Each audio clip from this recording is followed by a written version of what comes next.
Hello my lovelies, Buttercup Joe here from Stratton St Margaret, Wiltshire, Merry, England. Well, yesterday I've been in my Manshed all day and I deserved a drink, so as normal I went down the pub, didn't I? My old muckers were in there and we were in there drinking cider in the corner, you know. And we started telling jokes per normal, you know.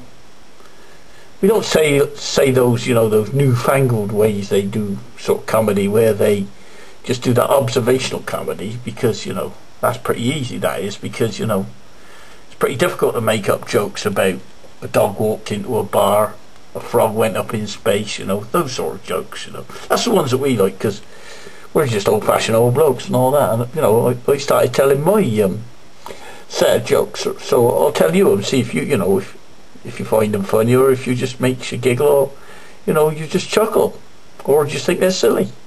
Because in Wiltshire, we don't like sophisticated sort of jokes. No, we like daft jokes. We don't want anything sophisticated. We want stuff that's really quite easy to understand and laugh at. So here we go then.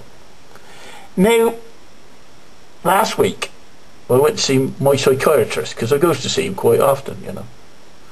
And I said to her, I said, my son, I said, thinks he's an orange. He said, he thinks he's an orange? He said, you better send him to see me. Well, I said, he's in my pocket now. He didn't laugh at all. He just carried on, didn't he? Well, I went to see the old went in the shoe repair shop, the old cobblers, you know.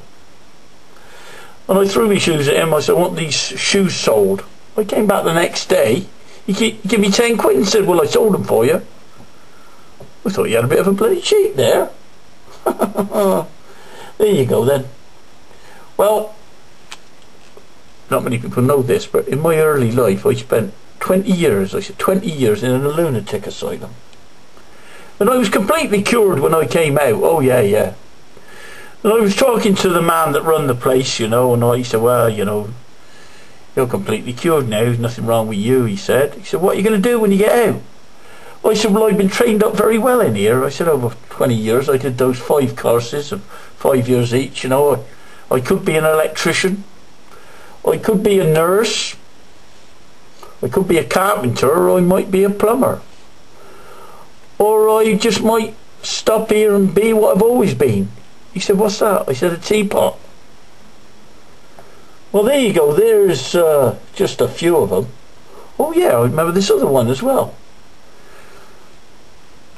A man says to his mother, he says, what's it like to make love to a buffalo?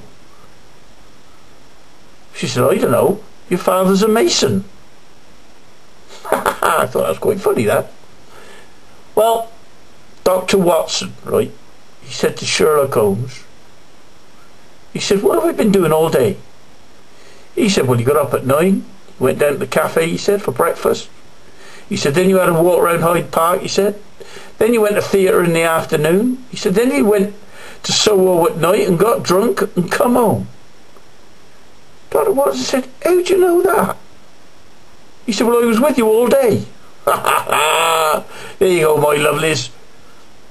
I find them funny, my mates find them funny, but I don't know, you might or you might not, but there you go then. Cheers then. Be down the pub tonight as well. Probably tell the same jokes, you know. We ought to number them really, didn't we? We ought to say number 5 and everyone can burst out laughing.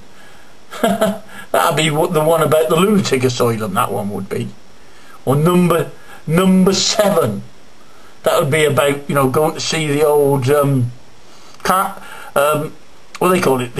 Like a good one, the old fella that mends your shoes, the cobbler. Oh, I'm chuckling now. Okay, my lovelies, you have a good evening. Oh, blimey. Go down the pub, get some no cider down your neck. Bye.